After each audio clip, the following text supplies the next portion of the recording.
turbo and exhaust manifold. Gonna be replacing both those items here. Step number 1, get you a can of PB Blaster and hit all the bolts, like those 4 that are holding the turbo, those 8 that hold the exhaust manifold to the block, maybe those ones because they see a bit of heat from exhaust, even all the hard to reach ones that you have to really get in. Anyway, yeah, that PB Blast is a lifesaver. So yeah, first of all, hit everything with PB Blast, let it sit for about 30 minutes or so. Alright, so like this line is a coolant line, this line running to the back of the actuator back here, that's a coolant line, banjo bolt, coolant line, and then this is like an oil return tube. Anyway, what I'm getting at is, if you're pulling off the turbo, you need to remove the coolant lines and open the cooling system. Therefore, you need to drain the coolant. Therefore, on these Cummins, this pipe right here, get you some no-name 5-gallon buckets, but there's a bolt under here. It's a hex bolt. Get you some 5-gallon buckets, crack that bad boy open, and collect all your coolant. Don't let it drain onto the ground like a jack wagon. Also, there's different variations of this tube down here with the drain bolt, but it's mine's gonna be a hex key like this. Also, yes, definitely recommend wearing gloves. Protect yourself. Alright, so as you can see, we're draining off into the buckets, slowing down. I just filled up these 2.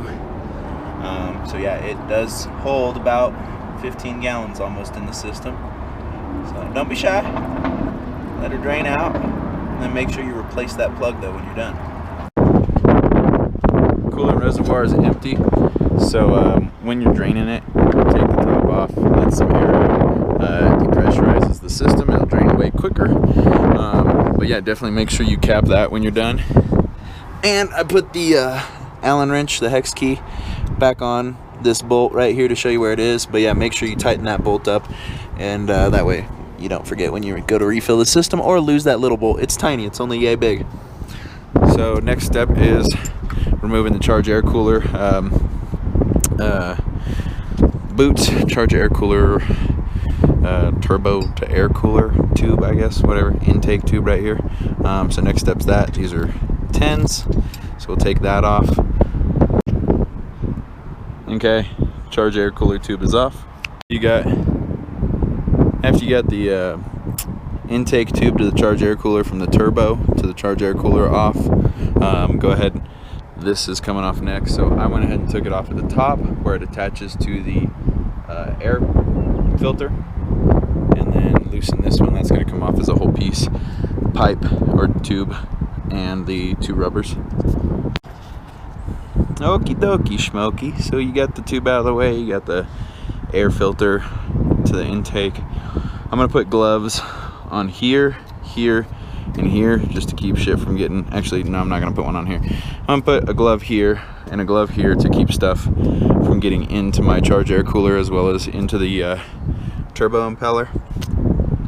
Next I'm going to loosen this, cut all these zip ties. I'm going to put this on top of the valve cover because this is staying with this being transferred over to the new turbo.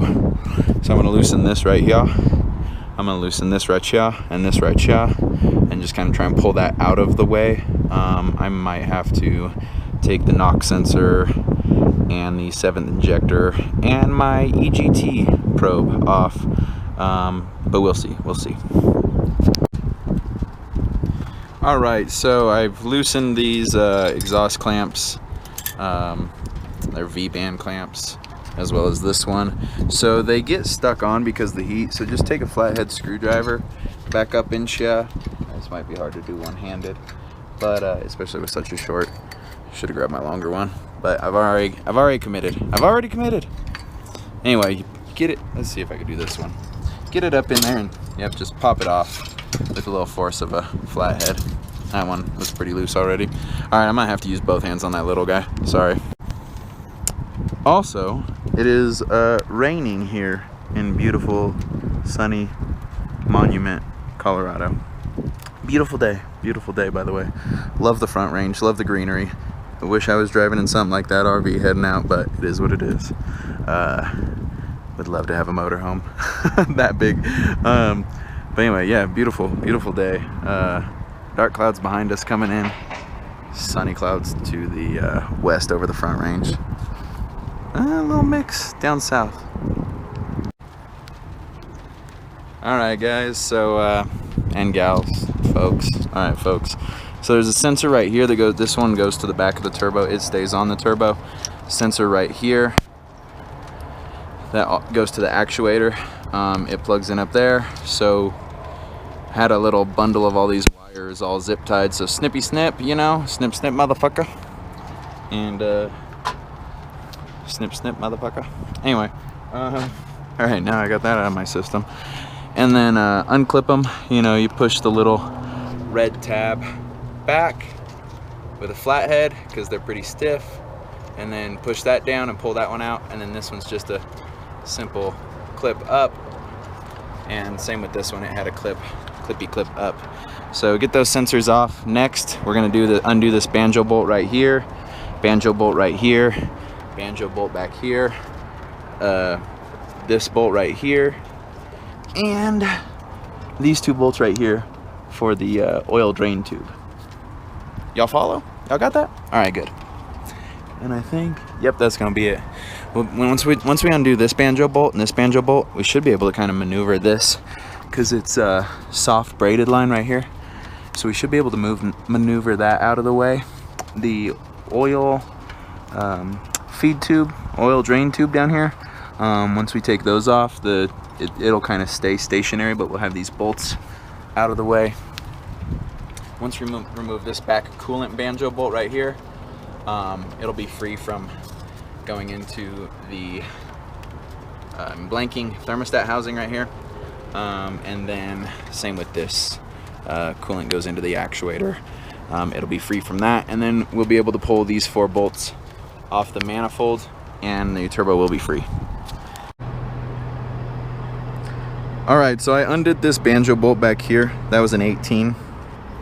This was a 15/16 for this coolant line right here.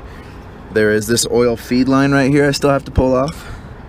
But we got the banjo bolt off of here and the banjo bolt off of here, which is this hose right here, right? Okay. So that was, this bottom bolt was like a 24. I think this was a 15. So we can move that out of the way. Here's the sensors.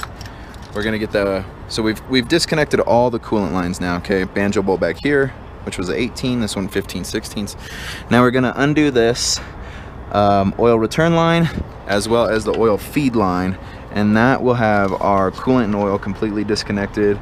All our sensors are disconnected from the harness, and it will just leave us with our 4 bolts that mount the turbo to the manifold left. Alright, so the oil feed tube back here has been disconnected. This coolant tube has been disconnected. Oh, and yeah, the oil drain tube down there been disconnected. I think that's, yep, there's the gasket. Okay, so let me pick that up. That gasket definitely just broke. Have to find the other half of that, but we will clean that off with a little metal brush. Clean that off. We got a new gasket for that to throw under the new turbo, but disconnected that. Now it is time for the manifold bolts right here that connect the turbo. So it's a slow wrenching process over here because how freaking tight it is, but that's a 15 on there. Gosh, what was this? 15/16? Maybe this was an inch and a 16. I don't remember. Anyway, you'll figure it out when you guys do the work on your own shit. But next off, next view, right here it is. You guys see the turbo, and in the snap of a fingers you won't. Shit, I messed up. No, I'm just kidding. Here it is. Huzzah! There it is. Turbo's gone. Feels only that easy, right? So now that we got the turbo removed, we can kind of tell you what a few of these items are. So this piece that runs right here, this piece that then holds the oil filter down here, that is an oil cooler, EGR cooler, exhaust manifold, comes around to a bellow, feeds through the EGR cooler, coolant then flows down and out of here and also back to the tranny or the transmission or the rear ends. No, what is this? We can just look. Yeah, I'm pretty sure that one goes to the transmission. Comes back up and around to the EGR valve, and then this is a delta pressure sensor crossover tube. I forget all the names of these sensors. This is EGR temp sensor. If you ever throw a check engine light for EGR codes, if you ever throw a check engine light for EGR codes, just unplug that. Like if it derates you, unplug that and it'll get you home. Take it home or to the shop to fix it, and then plug it back in. But it shuts off the system, so it'll at least turn the derate off and get you home. EGR temp sensor, magic sensor. Delta P sensor, EGR valve. I guess that's it. That's, oh, I mean, like what, water pump, and then coolant flows up in here into the EGR cooler, where exhaust in here, it's a magic little honeycomb chambers where exhaust flows through and coolant flows around it, and the exhaust comes up and then back over into the intake. Nasty stuff. And then coolant comes down and back into the block and cools. So anyway, as you can see, some heat discoloration from that used to be, I mean, I've replaced the EGR cooler, so once upon a time this was new and they painted it red. So that turbo's sitting there. Temperature has definitely cooked that off. But next we're gonna go undo the bellows, because we are replacing the turbo as well as the EGR manifold, or excuse me, not EGR, manifold, EGR manifold. I'm making shit up now.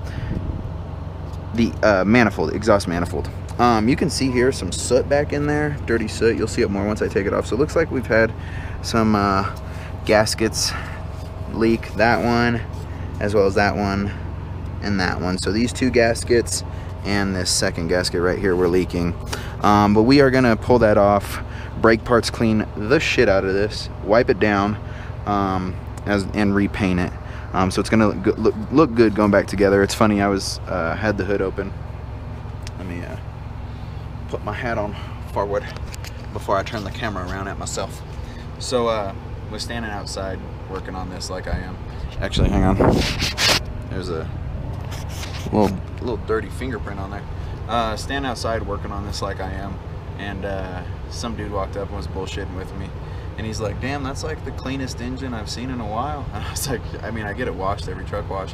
But I was like, oh man, I appreciate it, thanks. But like, it's filthy right now. So that's a pretty good compliment when your engine's filthy right now. Like, this is the dirtiest it's been. So, and then he comes over and says like, damn, that's clean. But anyway, we're gonna go ahead and finish, get back to it. Ooh, my camera battery's dying. So I'm gonna go ahead and plug this in while I take off the EGR, or why do I keep saying EGR manifold? Exhaust manifold. This thing that loops around, it's 3-piece. Well, so there's the bellow, and then there's this exhaust elbow, this center piece, and that back piece. It's 3-piece. So 1, 2, 3, 4 if you include the bellow. But anyway, as you can see, the heat discolors it, except the bellow. I wonder why the heat did not discolor the bellow, as if the heat's not going through there. Interesting stuff. So I'm gonna go ahead and take this off. It is 2, 4, 6, 8, 10, 12 bolts. I think I said 8 earlier, but we're gonna take these exhaust manifold bolts off. Pull the exhaust manifold as one piece. Actually, what we're gonna do next is pull the bellow, take off, this is a back pressure tube, take that off, and then from there we'll pull the manifold. So stay tuned, I'm gonna charge this, and we're getting there. Before sundown I might have this done. Well, I'll have it disassembled. I'm not gonna put it back together tonight. Alright folks, so here is the brand new turbo, sitting side by side with the old one. As you can tell, the old one's painted red. It's remanufactured, has been through, and they, you know, torque to spec and then mark all the bolts and stuff when they do, just their quality control check. So if you're unfamiliar with a turbo, it's sitting upright right now. on the VGT, this is the whole set actuator, okay? It controls the variable vane that goes in and out on these VGT, variable geometry turbos, VGT. Okay, so the actuator controls that vane in there.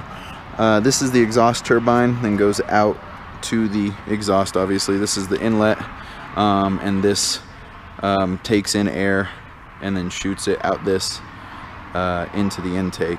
So this takes in air from the air filter. But so I was looking over everything, pretty happy with the real clean quality of this. I got this turbo from ATL Diesel, atldiesel.com. They are not out of Atlanta. I know ATL Atlanta. They're somewhere out of Texas, but real quality people to talk to. This is no paid promotion or anything like that. But so yeah, this is an ATL Diesel reman. So I gave them my engine serial number, and they were like, hey, go ahead and order this turbo part number on our page. So I did, and they double checked the serial number and they sent me this one. Well, up here, it's, let me try and turn you around. You can see there it says HE431VE. So that's the model number, HE431. The only difference is mine, let's see if I can, my model number is an HE, it's the very bottom one right there, HE400VG. So I'm not sure if that's going to cause any issues. I overlooked the turbos side by side. Obviously they are identical. The exhaust housings, this inlet housing actually looks just a tiny bit smaller. No, that's the same size. Everything is identical. Here's the oil drain port. Oh, there's the other half of that gasket. But I'm gonna spin this around and show you. I do have to transfer over these two pieces, so I'll do that right now. But was it this sensor? Yeah, this sensor. I could see there's 3 prongs in there, whereas on my old one, I'll put these on top of each other. Whereas on my old one, there's 2 prongs. My old one's down below. Oh, it's upside down. Okay, see, it's 2 prongs and then that little black piece and then the empty spot. Whereas it's 3 prongs up top. So that's the only difference. Besides the fact that the serial or the model numbers are different. So we'll see if that causes any issues. Gonna do some internet research, but definitely slapping this new turbo on, because I don't know, just fucking don't wanna have to send it back. That will suck if I do. No, I'm sure. I mean, it came off of Cummins. It's a whole set. But what's that, you guys? You see that shiny thing back there? Yup. That is the PDI ceramic coated exhaust manifold I'll be slapping on. So yeah, I have got to go pull my old manifold off, but there's the 2 turbos side by side. Then I got to come back and pull these little pieces off. So catch you later. All right, kabam, the exhaust manifold is off the engine and now sitting on the tire. I went ahead and disconnected this coolant line that ran to this bellow right here, just to get a little more access. This little nub on the EGR cooler made it a little difficult. This little thing, this is the back pressure that goes right there and plugs into here on the exhaust manifold. Anyway, that shit made it a little difficult to wiggle, so you kind of slide it forward then out at an angle and bring it out this way. But so yeah, I'm gonna go ahead and obviously there was an exhaust leak. You can see all this black tar shit. Same with over there. So we are going to yeah, well, only 50%, you know, that's not bad. The front one, that one, those 2 were clean. The second one was dirty. Back one was clean. But we're gonna go ahead and brake parts clean all of this up, wipe it down, probably close it up for the night. Just drop the hood, cover up like things like this oil tube and these coolant lines. You don't want any smegma or anything getting in there. Clean all that off, and yeah, we're gonna go ahead and shut it down for the night. Put away everything But yep, the exhaust manifold was off. I started working on this thing at 3 o'clock. I have no idea what time it is, hang on. So I started working on this thing at 3 o'clock. Been working slow, haven't really broken a sweat. It is 7:45 right now. I talked with the dude that was parked next to me for like 30 minutes. Really not in any rush, but it's not a hard job, as you can see. So yeah, just gonna go ahead and wrap it up for the night, drop the hood. But this is turbo and exhaust manifold replacement, midway point. Alright guys, it's the start of day 2. I've got some rags in my exhaust manifold, or not exhaust manifold, exhaust ports. I definitely would suggest rags or bags, but make sure they're clean and they're not going to leave any debris in your engine when you put them in there. But then I am going to take a wire brush and run through and clean up the surface area, get some of this carbon packing off here, prep the surface to put on the new manifold and new gaskets. I got a rag in my EGR cooler, rag covering some ports that I don't want anything getting in for the coolant areas, or the oil tube. So just kind of trying to protect it the best I can. About to clean that up. It's a little shiny right now. I don't know if you could tell in this light, because we're kind of on the shaded side right now. But I engine degreased it, kind of letting that sit and soak some of this stuff up. Gonna come through with brake parts cleaner, and then wipe it down, throw a coat of paint on it. That way we don't have discoloration like that. It is what it is though. Might try and touch this back side of this AC compressor up. Anyway, getting to it. So started day 2, here we are. Alright guys, so this drill with this wire brush cleaned up all the smegma, that carbon buildup that was there, any old residue from old gaskets on the exhaust manifold gaskets, cleaned all that up. This is the only power tool I have used so far. Kicked it on high gear and freaking ran through that stuff. So that is the only power tool I've used so far. Now that we got this cleaned up, we're gonna hit it with some brake clean, wipe it down with some rags, clean it up, let it dry, and then try and hit it with a couple coats of paint, some red Cummins paint, make the engine look good under there. And then it's time to slap on the exhaust manifold and gaskets, and we'll go from there. Alright, so I went ahead and taped off the exhaust ports, as you can see there with the blue Scotch tape. Got a couple rags covering some openings, shopping bags covering where I don't want paint to hit. So I mean, it's just a touch-up paint job, but gosh, these shopping bags work great for coverage. I might get up here, so I might cover one right here. But anyway, so that's the quick stuff, you know, just throw a shopping bag over it, old shopping bags over it, and then I'm just gonna touch it up. But yeah, you definitely don't want to paint the surface area just prepped, you know, mating for that gasket. So after we use that wire brush to get all that smegma off, someone get on there, Jakes. We use that wire brush to get off all that schmegma, old gasket stuff. Cleaned it up best we can. Now we're just gonna lay a couple coats on of the red, and then it's manifold time, baby. But I'll show you a picture after I paint it. Alright guys, there it is, painted up. You know, just a couple quick coats of the red. Obviously took care of that spot where the heat was, or the heat markings were, you know, from it fading. But gonna go ahead and peel the paint off now, or excuse me, peel the paint off. Peel the tape off, pull the rags out of there, out of here, move everything, and I prepped the manifold. Whoop, sorry about that. Prepped the manifold, so it is actually ready to be put on. So this is the PDI ceramic coated manifold. So going to be installing this. You do have to put a couple seals on it, and I do recommend anti-seize. They also recommend it in the install instructions. So coat it with anti-seize in there, not too much.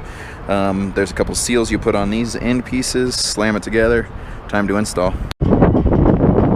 Huzzah! There it is, ladies and gentlemen, that pity, USA pity, PDI, obviously made in USA, manifold is on. Let me suggest, when you're mounting this, these are heavy, they're like 70 pounds. And if you're weak as fuck like me, get these back bolts started first. I put it in as one piece, came in at an angle, had to work around this and this, okay? So you get it in there at an angle, set it down, get comfortable, move it in there, start those back two bolts first. It's a 3-piece, so it separates right here, as well as separates right here. Once you start those bolts at least, Then situate and get these front 2 bolts up here. That's what I did. And then I did the 4 centers, and then, you know, ran them in all the way throughout the entire thing evenly. So yeah, it was a little pain, but with patience and time. I'm just checking the gaskets. Everything looks good up in there. Gaskets are all flush. So anyway, guys, that's the manifold. These bolts go to 50 pounds per square inch on the torque wrench. So we're going to torque those down to 50 with the torque wrench, and then we're going to mount the studs, and next thing you'll see is a turbo. Alright guys, there it is. We have the turbo mounted. So let's go over something real quick, because what I'm about to tell you is very, very, very, very, very important for the life of your turbo. So mounted the turbo. Let's start with the studs. There's 4 studs, 2 on the back, 2 on the front right here, okay? Insert the back ones first. Before you even mount the turbo, insert the back studs into the manifold, okay? And then insert the front ones into the turbo. That way when you're putting the turbo on, you also have a gasket in here, by the way. There's a gasket in there. When you're putting the turbo on, you get these studs through, and then you spin on the nuts, right? Okay, and then you can do the back 2. Now the turbo weight is on the manifold, and you're a little like hands-free, like sweet. So anyway, zip that up. Those have to be torqued to spec. You're all done there. Great, cool. Biggest step. Now remember all these coolant lines and oil. Actually, that's coolant. Oil is back here, okay? Coolant. Oil return line, okay? So go ahead, and there's a gasket that goes in here. Button this up down here. Put the oil return line on first. Then bring the coolant lines that go up to this part of the actuator and the bottom part of the turbo. Bring the coolant lines up, okay? That goes to another piece. Don't worry about that just yet. We're not there. So connect the banjo nut and the coolant line back here to the back of the actuator, and the coolant line back here to the back of the housing. See this little one right here? Hopefully you can see. This is an oil line. This is very important. Where the hell did my oil line go? There it is. Okay. Don't connect this one yet. Okay. You want to know why? Because this turbo, much like your girl after you've been on the road for 3 weeks, needs to be lubed up before you fire it up. So if you're buying a brand new turbo, get you a little syringe, okay? Fill it with motor oil. Get it back here into the tip, just the tip, get the tip in there, and then squirt the oil in it, okay? So when you do that, spin the impeller as well. You could spin it from the front or the back. I really don't think it matters, but I did that quite a few times, because then you need to lube up this turbo before dry firing it. So then at least you also have the oil return line already hooked up. More oil is not going to hurt it than less, so do it as many times as you feel. Lube it up through that back hole as many times as you feel fit. If you don't have one of these, definitely pre-lube it before, or pre-oil it before you mount it, okay? So there it is, the one joke in the entire video, as well as a very important piece of information so you don't freaking burn out your turbo upon fire up, because you can fire these things up, the seals not get any oil, and zoom, just freaking burn right through them. But okay, so anyway, everything's all torqued to spec. Manifold bolts holding the turbo torqued to spec, manifold bolts torqued to spec. Everything's hooked up except that oil line, because I wanted to show you this. So next, where is it? Next, we're going to hook up the electrical, zip tie it up, hook back up our intake manifold part here that goes to the charge air cooler, hook up the exhaust, and we are done. Now there's not a gasket or a donut that goes here. There is a little, I don't know if you can see that. There is a little nub there that sticks into this. There is a gasket for the backside. I recommend replacing that. I recommend doing all new gaskets every time you have your exhaust off. There's gaskets in between the EGR cooler, and there's one right here and one right here for the YM. Alright folks, she is all back together. I just need to obviously top it off with coolant, but we put the charge air cooler tube on. We put the intake on. Had to loosen this up to spin the inlet wheel over, or I think that's the inlet housing. Anyway, had to loosen this up to spin this over to get this all correct. It did not come correct from the diesel place that sold it to me. They don't know how to what exact angle. But anyway, my camera cut off when I was telling you back there is an oil tube, and there's the oil feed line, and you absolutely have to lube the turbo before firing it up. Absolutely, 100%, like no other way around it. Okay, that's super important. After we lube the turbo up, when you put the oil in it, definitely spin the turbine. That way the oil is going through it and draining out the bottom. That's why you put that oil drain tube on at the bottom. We put the exhaust clamps on. There's a new donut gasket in there, exhaust mounted, zip tied everything back up, hooked up the 2 sensors and this one right here as well on the turbo.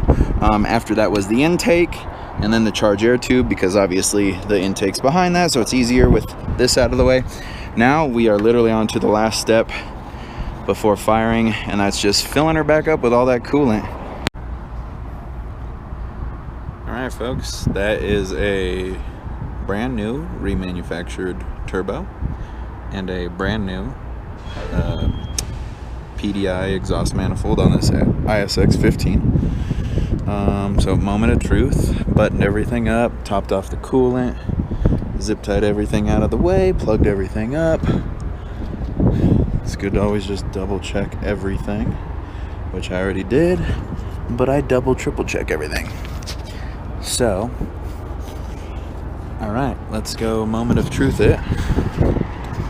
And yes, this was, oh, I also changed my water fuel separator and my fuel filter. 969,000, well, 969.5, because you'll see the odometer. And then I write 2 and 2 under it because that's the second on this oil change.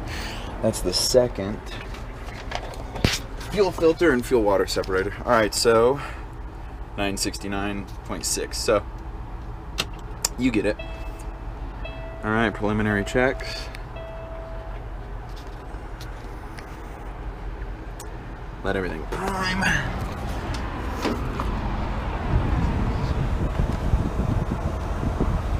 Should see some fuel here. We're priming, but I sped it up because it takes about a minute for prime. I don't know if you guys can hear. Oh, there's the fuel line, or fuel. What's it called? Level.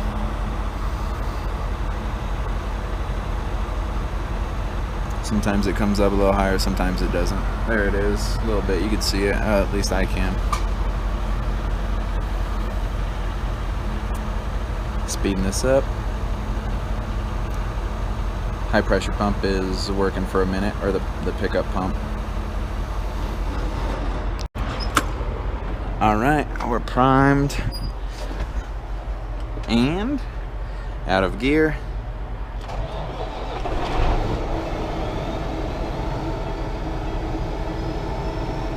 And she is up and idling. Wants to do a little surge there. Let's go check it out.